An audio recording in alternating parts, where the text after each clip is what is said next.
पिछले दिनों एक नाम बहुत वायरल हो रहा है, रवि शर्मा। साथ में वायरल हो रही है डायरेक्ट सेलिंग इंडस्ट्री। तरह तरह की बातें चल रही हैं, नकारात्मक बातें बहुत ज़्यादा हैं। लोगों के दिमाग में प्रश्न हैं बहुत सारे लोग जो पहली बार रवि शर्मा के बारे में जान रहे हैं, वो जानना चाहते हैं कि रवि शर्मा कौन है।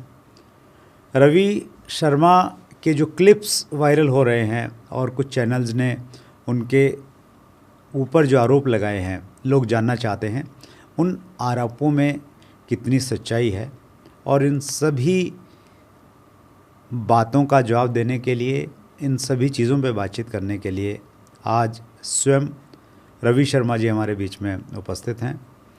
रवि जी, मैं सबसे पहले तो मैं आपका आभारी हूँ कि इस माहौल में जहाँ आपके ऊपर में बहुत सारे वीडियो बन रहे हैं, कुछ न्यूज़ चैनल भी आपके बारे में बात कर रहे हैं और वो बहुत अच्छी बातें नहीं कर रहे हैं, उस समय आपने ये मुनासिब समझा कि आप पब्लिक के बीच में आएंगे और अपनी बात रखेंगे। आपका बहुत बहुत आभार। इसके लिए बहुत साहस चाहिए और वो साहस आपने दिखाया है।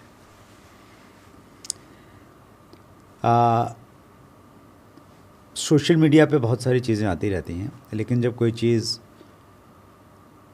न्यूज़ में आने लग जाती है, टीवी में आने लग जाती है, स्पेशली मेन स्ट्रीम मीडिया में आ जाती है, तो फिर लोग उसको थोड़ा और ज़्यादा गंभीरता के साथ में लेते हैं। पिछले दिनों कुछ आरोप आप पे लगे, वो आरोप हैं, वो सच्चाई हैं, वो मैं एक एक करके आपसे पूछता हूँ।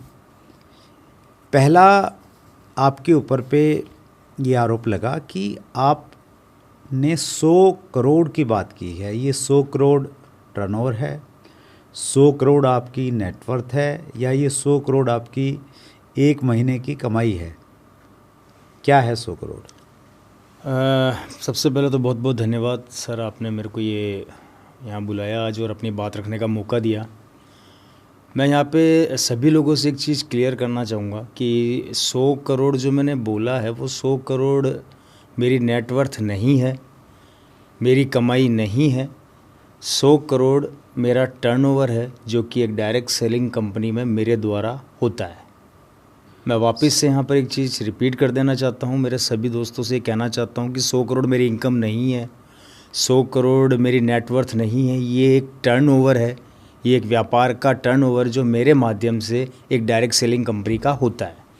किसी चैनल ने बार बार इसको हाईलाइट किया है कि ये आपकी नेटवर्थ है। उन्होंने ये भी बोला 100 करोड़ मतलब ये व्यक्ति एक दिन में 3 करोड़ 33 लाख रुपए कमाता है। तो ये सरासर झूठ है? बिल्कुल सर, ये बिल्कुल सरासर झूठ है। मैंने अपने किसी भी मन से ये बात कभी नहीं बोली कि मैं 100 करोड़ महीना कमाता हूँ। मैंने कभी नहीं बोला, ये बिल्कुल गलत बात है। मैंने मन से यही बोला कि मेरा टर्नओवर 100 करोड़ होता है, और आज भी मैं उस बात को बिल्कुल बोल रहा हूँ सर। जी सर, मुझे पता था कि ये सवाल ज़रूर आएगा, तो इसके लिए मैं अपने एविडेंस जो है अपने साथ लेकर आया हूँ, और वो मैं आपके सामने प्रस्तुत करना चाहता हूँ। प्लीज़। ये जिस डायरेक्ट सेलिंग कंपनी में मैं काम करता हूँ, उसका एक स्टेटमेंट है पिछले महीने का, जिसमें जो मेरा टर्नओवर हुआ है, वो टर्नओवर हुआ है 120 करोड़ 76 लाख 59,251 रुपये। 120 करोड़ 76 लाख 76 लाख 59,251 रुपये सिंगल मंथ का है? एक मंथ का है सर। ये टर्नओवर है और आपने इसी की बात की थी? मैंने इसी टर्नओवर की बात करी थी, और आज भी मैं वही बात कर रहा हूँ, मैं टर्नओवर की बात कर रहा हूँ सर। राइट। तो पहला जो आपके ऊपर में एक प्रकार से आरोप लगा था, वो आरोप गलत था। 100 करोड़ का न आपकी नेटवर्थ की है, न आपकी 100 करोड़ आपकी इनकम की बात हो रही है। जी सर। दूसरा दूसरा आरोप लगा है कि रवि शर्मा 6 लाख GST पे करते हैं। क्या कहेंगे? बिल्कुल सर, मैं इस पे यही कहना चाहूँगा कि देखिए, जहाँ आपका टीम वर्क होता है, टीम डेवलप होती है, या आप काम करते हैं नेटवर्क इंडस्ट्री में, तो वहाँ पे जब आप एक लेवल पे पहुँचते हैं, तो वहाँ पे एक अच्छी इनकम भी आपको मिलती है, एक अच्छा इनकम आपका जनरेट होता है। तो उस चीज़ के लिए भी मैं एक छोटा सा प्रूफ आपके सामने रखना चाहूँगा। ये है मेरी मदर के नाम से है और पारस देवी शर्मा मेरी मदर का नाम है। 31 मार्च 2021 का ये स्टेटमेंट है, जिसमें टोटल जीएसटी जो है वो 6,34,842 रुपया जो है मैंने पे किया है, और टोटल इंसेंटिव जो है विथ जीएसटी वो है 41,61,745 रुपये। जीएसटी कितना पे किया इसमें आपने? मैं वापस से रिपीट कर देता हूँ। CGST 3,17,421 रुपये, SGST 3,17,421 रुपये, दोनों मिला के आपका टोटल 6,34,842 रुपये। अच्छा, ठीक है। तो आप इस जीएसटी की बात कर रहे थे जी। एक वायरल वीडियो में आपको ये है, आपने ये बोला है कि मैं 6 लाख तो जीएसटी भरता हूँ, इनकम का अंदाज़ा आप लगा लेना। ये उसी की बात हो रही है? जी सर। तीसरी बातचीत हो रही है आपकी गाड़ियों के बारे में। जी। आपने बहुत सारी गाड़ियाँ खरीदी हैं, इस बारे में आप क्या कहना चाहेंगे? देखिए सर, डायरेक्ट सेलिंग इंडस्ट्री में जब आप काम करते हैं और धीरे धीरे ऊपर जाते हैं तो गाड़ियाँ आज खरीदना कोई बड़ा इतना टफ जॉब नहीं है। गाड़ी एक मिडिल क्लास आदमी भी आज रख रहा है, गाड़ी रख सकता है, कोई इतना बड़ा उसमें बड़ी बात नहीं है। रही बात मैंने गाड़ियों के लिए बोला है, तो बिल्कुल सर गाड़ियाँ मिल जाती है, आसानी से मिलती भी है, और मेरे पास भी कुछ गाड़ियाँ हैं जिसके लिए मैं थोड़ा से छोटे कुछ प्रूफ लेके आया हूँ, जिससे कि लोगों को थोड़ा बिलीव हो। जैसे कि मेरे पास एक गाड़ी है जो वो भी मेरी मदर के नाम से ही है, BMW X5 है। एक मेरे पास अभी जो रिसेंटली मैं रन कर रहा हूँ सेल्टॉस है। एक मेरे पास BMW 3 सीरीज़ है, अभी मैं ये गाड़ियाँ रन कर रहा हूँ। और बाकी गाड़ियाँ जो है वो आती और जाती है, क्योंकि हम जिस इंडस्ट्री का हिस्सा हैं वहाँ गाड़ियाँ ज़्यादा चलती है। तो एक आपकी शोरूम की बहुत बात और चर्चा चल रही है कि आपके पास में आप एक शोरूम बनाने वाले हैं, आपने बना दिया, उसकी सच्चाई क्या है? हाँ, मैंने बोला था बहुत पहले कि मैं एक शोरूम बनाऊंगा, और ऐसा मेरा सपना था, और मैं सपने पे मैंने काम किया, और मैंने जयपुर के अंदर एक अपना एक छोटा सा शोरूम बनाया। और उस शोरूम के अंदर मैंने जो लोगों से कमिटमेंट किया था अपनी डायरेक्ट सेलिंग कंपनी को लेके कि मैं वहाँ पे उनका एक छोटा सा सुविधा के लिए एक शॉप ओपन करूँगा, तो बिल्कुल मैंने वो किया है। और ये उसकी पिक्चर है, अगर आप देखना चाहें तो मेरे पास ये अवेलेबल है। राइट, हम इनको कोशिश करेंगे कि बड़ी स्क्रीन पे हम दिखाएंगे ताकि सभी दर्शकों को जी सर मालूम चल जाए। तो ये तो हुई उन आरोपों की बात जो आप पे लगे थे। मैं व्यूअर को एक चीज़ और बताना चाहता हूँ। रवि शर्मा आज तो वायरल हैं, सब लोग जानते हैं, लेकिन रवि शर्मा जी को आज से लगभग 5 साल पहले 19 नवंबर 2019 को हमने आमंत्रित किया था चैट विद सुरेंद्र वत्स के एपिसोड नंबर 43 में। उसका लिंक भी हम डिस्क्रिप्शन में देख रहे हैं, और वो एपिसोड आप देखेंगे तो आपको मालूम चलेगा कि रवि शर्मा जी ने किस मैच्योरिटी की बात उस एपिसोड में की थी। और जब चीज़ें वायरल होती हैं तो लोग जांच पड़ताल नहीं करते हैं, बस जो चीज़ें चल रही हैं उसको कॉपी पेस्ट करने लग जाते हैं। अगर कुछ लोगों ने रवि शर्मा जी का आज से 5 साल पहले का पूरा एपिसोड नंबर 43 हमारा देख लिया होता तो मुझे लगता है कि इतने ज़्यादा कन्फ्यूज़न क्रिएट नहीं होते, और थोड़ी बहुत सच्चाई की झलक वहाँ से मालूम चल जाती।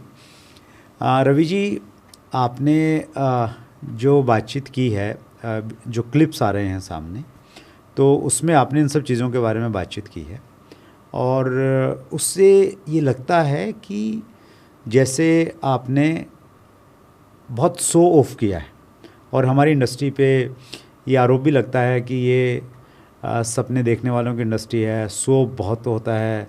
बाकी दूसरी इंडस्ट्री में भी लोग पैसा कमाते हैं, लेकिन वो बताते नहीं हैं कि मेरे पास कितनी गाड़ियां हैं, कितने घर हैं, कितना बैंक बैलेंस है, लेकिन यहाँ पे बहुत बताया जाता है। क्या कहना चाहेंगे इस बारे में कि एक तो लोग जो कहते हैं कि भाई ये शो ऑफ की इंडस्ट्री है, उस बारे में, और आपने जो बातचीत की तो क्या वो शो ऑफ था? क्या अब जो ये चीज़ें वायरल हो रही है उसको लेके आपको लगता है कि आपने कुछ ज़्यादा बोल दिया था?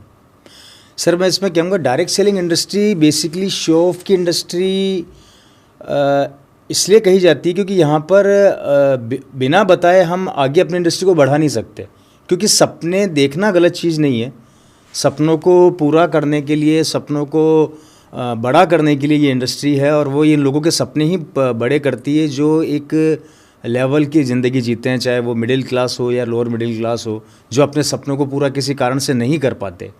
उन सपनों को पूरा करने के लिए एक प्लेटफॉर्म की ज़रूरत होती है, और वो प्लेटफॉर्म ये है। और यहाँ पर इसलिए बताया जाता है क्योंकि इस इंडस्ट्री के अंदर काफ़ी ऐसे लोगों ने अपने सपने पूरे किए हैं जो बहुत नीचे तबके से या छोटे लेवल से उठकर आए हैं, और उन्होंने उस अचीवमेंट को प्राप्त किया। तो वो इसलिए बताना ज़रूरी होता है। और ये मैं ही नहीं, डायरेक्ट सेलिंग इंडस्ट्री में आप काफ़ी लीडर्स को देखेंगे तो आपको महसूस होगा कि सब लोग इसके बारे में चर्चा करते हैं। फिर भी अगर किसी को मेरी किसी बात से आहत हुआ हो, कोई अगर इस मेरी बातों से किसी को परेशानी हुई हो, तो मैं उसके लिए बिल्कुल क्षमा याचित हूँ। मेरा कोई इरादा या इंटेंशन किसी का दिल दुखाना नहीं था, या किसी के स्वाभिमान को ठेस पहुँचाना नहीं था। सिर्फ मैंने एक छोटा सा बताने का प्रयास किया कि ये इंडस्ट्री आपको क्या दे सकती है और कैसे आप आगे बढ़ सकते हैं। क्योंकि मैं भी एक छोटे परिवार से निकल कर, एक गरीब परिवार से निकल कर यहाँ आया हूँ, तो एक भावना मैंने अपनी शेयर करी, एक विचार अपना शेयर किया मैंने। रवि जी, आरंभ में एक प्रश्न हम कायदे से मुझे पूछना चाहिए था, लेकिन मैं मिस कर गया। मैं अब पूछ रहा हूँ, जो लोग रवि शर्मा जी के बारे में नहीं जानते हैं, रवि शर्मा जी कौन हैं, कितने समय से डायरेक्ट सेलिंग में जुड़े हुए हैं, एक छोटा सा परिचय देंगे आप? मैं बिल्कुल सर, मैं डायरेक्ट सेलिंग इंडस्ट्री में मेरे फादर थे श्री ओपी शर्मा जी, जो सन 2000 से इस इंडस्ट्री का हिस्सा हैं और लगातार इस इंडस्ट्री में काम कर रहे हैं। और काम करते हुए उन्होंने इसको डेवलप किया था, इस इंडस्ट्री को। लेकिन आकस्मिक उनका देहांत 23 फरवरी 2012 को हुआ। और उसके बाद जैसा कि एक डायरेक्ट सेलिंग बिज़नेस का एक नेचर होता है कि ये आपकी आने वाली जनरेशन को ये एज इट इज़ ट्रांसफ़र होता है, तो ये मेरे परिवार के पास आया। वहाँ से मैंने इसको स्टार्ट किया, और वहाँ से स्टार्ट करके लगातार इसमें हम प्रयास कर रहे हैं, मेहनत कर रहे हैं। इस इंडस्ट्री के बारे में एक चीज़ मैं यहाँ पर ज़रूर कहना चाहूँगा। इस इंडस्ट्री में कई लोग ये सोचते हैं कि यहाँ पे कोई जादू की छड़ी है जिसको घुमाएं और आपके सपने पूरे हो जाएं, तो ऐसा बिल्कुल नहीं है। यहाँ मेहनत करनी पड़ती है। और आज आप जो ये सब कुछ देख रहे हैं, ये 1 या 2 दिन या 2 महीने में नहीं हुआ है। पूरे 25 साल का अथक प्रयास और दिन रात की मेहनत और डेडिकेशन के बाद ये चीज़ संभव हो पाई है।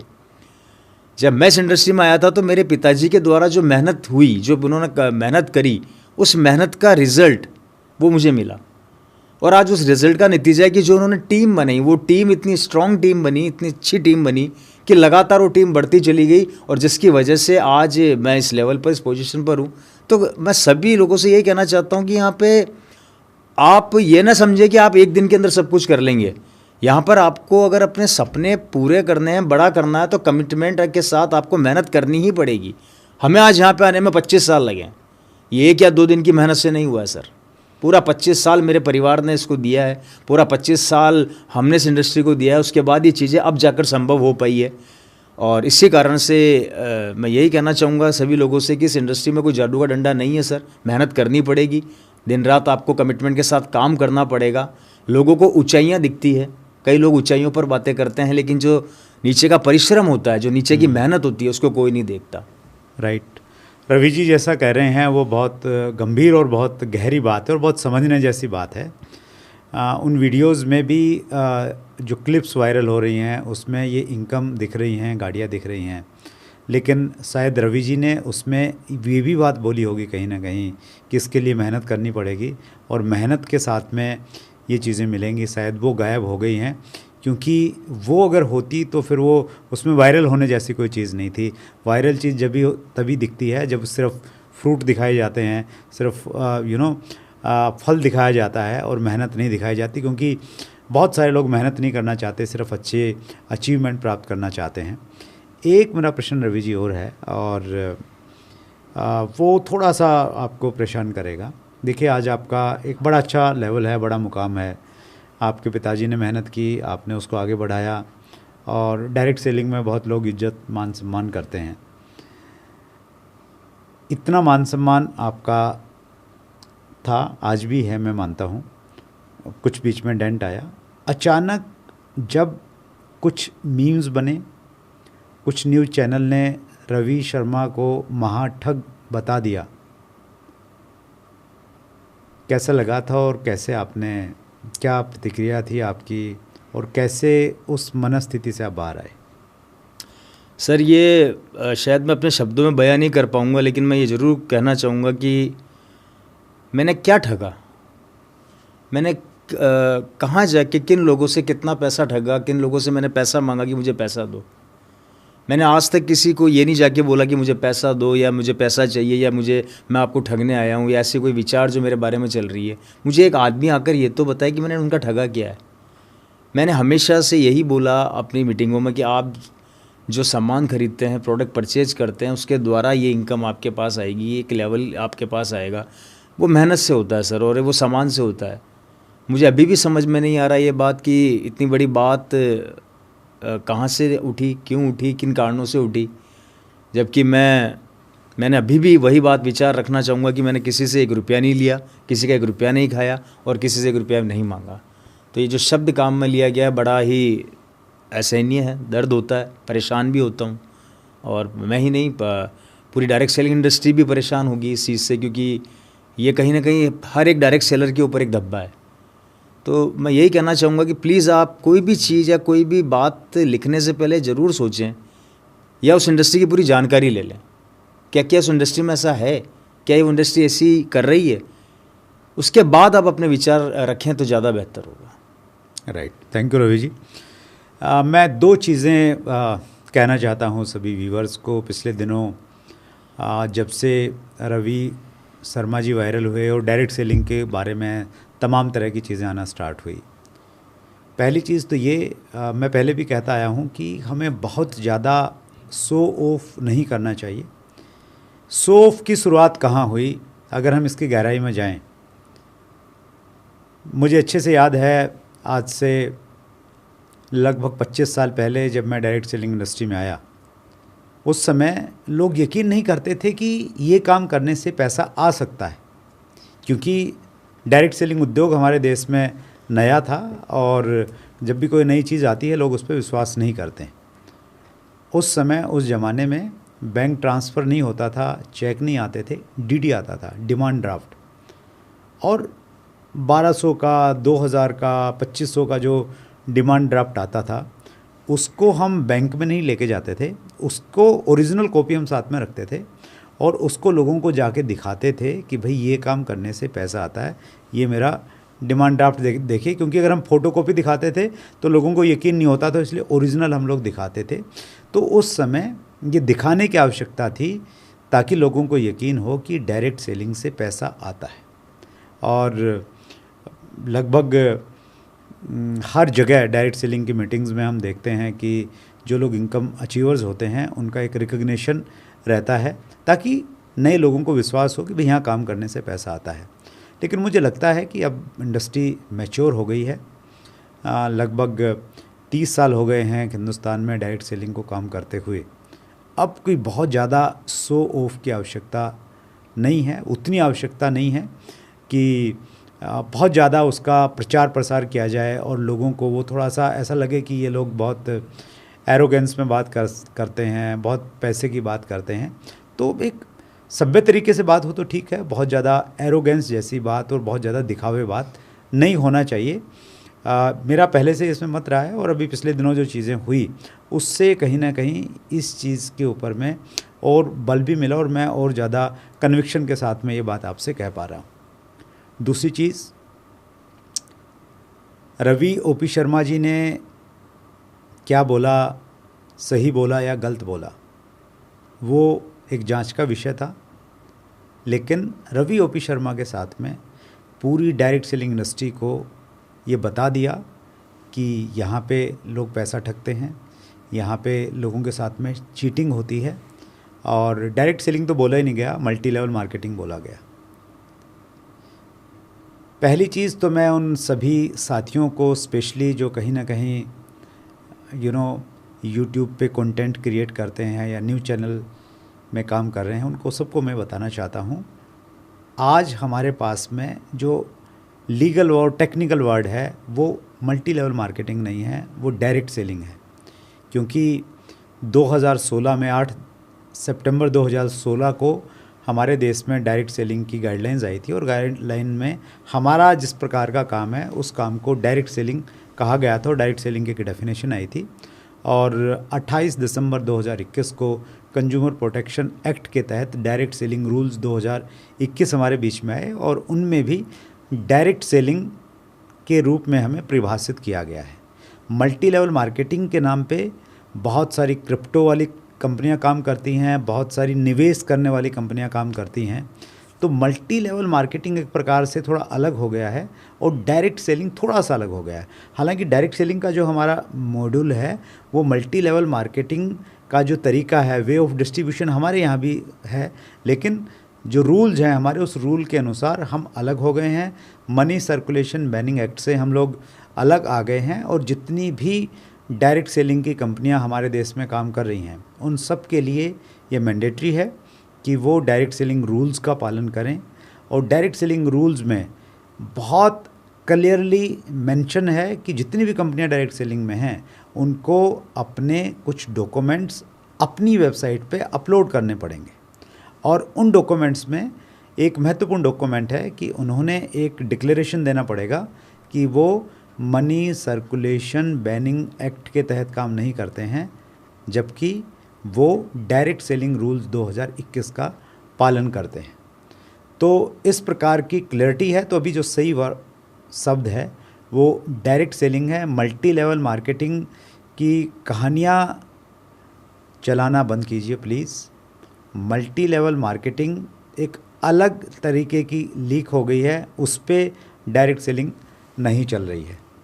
दूसरा, थोड़ी सी हम लोग डायरेक्ट सेलिंग रूल्स के बारे में जानें, वो रूल्स क्या कह रहे हैं, उन रूल्स में क्या है, उन सब की जानकारी होनी चाहिए। और 2023 में डायरेक्ट सेलिंग रूल्स में एक छोटा सा अमेंडमेंट भी आया था, नेटवर्क ऑफ सेलर की परिभाषा आई थी, वो भी हमारी जानकारी में होनी चाहिए, जिसके अनुसार हम अपना नेटवर्क बना के उसके थ्रू हम लोग मार्केटिंग कर सकते हैं।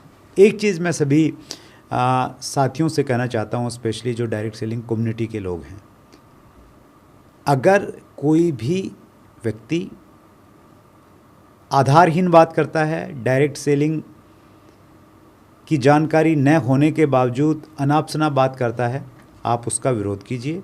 अगर वो यूट्यूब पे आ रहा है तो रिपोर्ट में जाके उसको रिपोर्ट कीजिए। अगर वो इन्फॉर्मेशन भ्रमित करने वाली है तो वो वहाँ पे जाके आप उसको रिपोर्ट ज़रूर कीजिए। और अगर कोई गलत बोल रहा है, कोई न्यूज़ चैनल गलत बोल रहा है और हमें चोर कह रहा है, हमें ठग कह रहा है, पूरी इंडस्ट्री के ऊपर में क्वेश्चन मार्क उठा रहा है, तो उसका हमें विरोध करना चाहिए। उसके बारे में हमें ये कहना चाहिए कि नहीं, we are doing legal direct selling. जी हाँ, और आप भी अब भी हम अगर एक हैश टैग चलाएं कि we are doing legal direct selling, तो मुझे लग रहा है आवाज़ बहुत दूर तक जाएगी। आइए हम लोग मिलें, संगठित हों।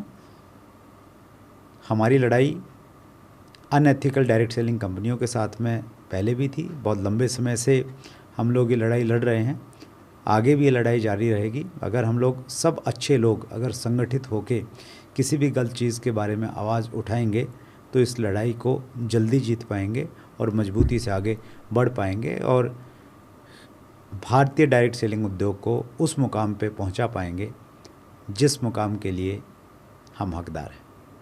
रवि शर्मा जी, आप आए। आपके आने की वजह से, आपके वायरल होने की वजह से एक चीज़ तो हुई कि डायरेक्ट सेलिंग की जो अच्छी कंपनियां थी, अच्छे लोग थे, उन्होंने एकजुटता दिखाई, उन्होंने बात की और उन्होंने ये कहा कि नहीं, डायरेक्ट सेलिंग सही है, हम सही कंपनी के साथ में काम कर रहे हैं। और बहुत सारे ऐसे लोग जो कहीं ना कहीं आपकी कंपनी का हिस्सा नहीं थे, उन्होंने भी इनडायरेक्टली और डायरेक्टली आके आपको भी सपोर्ट किया, डायरेक्ट सेलिंग इंडस्ट्री को भी सपोर्ट किया, अब भी सपोर्ट कर रहे हैं। ऐसे लोगों के लिए क्या कहना चाहेंगे? मैं सर ऐसे लोगों को तहे दिल से शुक्रिया अदा करना चाहता हूँ, अपने दिल की गहराइयों से उनको बहुत बहुत धन्यवाद देना चाहता हूँ कि मेरे समय में वो मेरे साथ खड़े हैं, डायरेक्ट सेलिंग इंडस्ट्री के साथ खड़े हैं। और हमारी यही एक कमिटमेंट, हमारी यही एकजुटता एक दिन डायरेक्ट सेलिंग को आसमान पर लेकर जाएगी। मैं आप सबका तहे दिल से वापस से शुक्रिया अदा करना चाहता हूँ।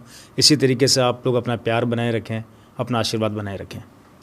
Thank you Ravi ji. और फिर मैं रिपीट करना चाहता हूँ, रवि जी का आज से 5 साल पहले का एपिसोड नंबर 43 डिस्क्रिप्शन में हम लिंक डाल रहे हैं, वो और देखिए और जानिए। रवि जी को नज़दीक से जानने का मौका मिलेगा और जो कहीं ना कहीं आपके दिमाग में जो परसेप्शन बैठ गया है उन वायरल रील की वजह से वो बदलेगा और सच्चाई आपके सामने ज़रूर आएगी। ये हमारा एक स्पेशल एपिसोड था। हालांकि हम हर मंगलवार को एक नया एपिसोड लेके आते हैं, लेकिन जिस प्रकार की स्थितियां थी हमने डिसाइड किया कि अगर हम मंगलवार तक जाएंगे तो शायद बहुत देर हो जाएगी। इसलिए पहली बार हम एक ये बीच में एक स्पेशल वीडियो आपके लिए लेके आ रहे हैं। मुझे उम्मीद है कि बहुत सारी आपको क्लैरिटी मालूम चली होगी, सच्चाई मालूम चली होगी। बहुत बहुत धन्यवाद आप सबका भी और रवि शर्मा जी का भी। Thank you. Thank you.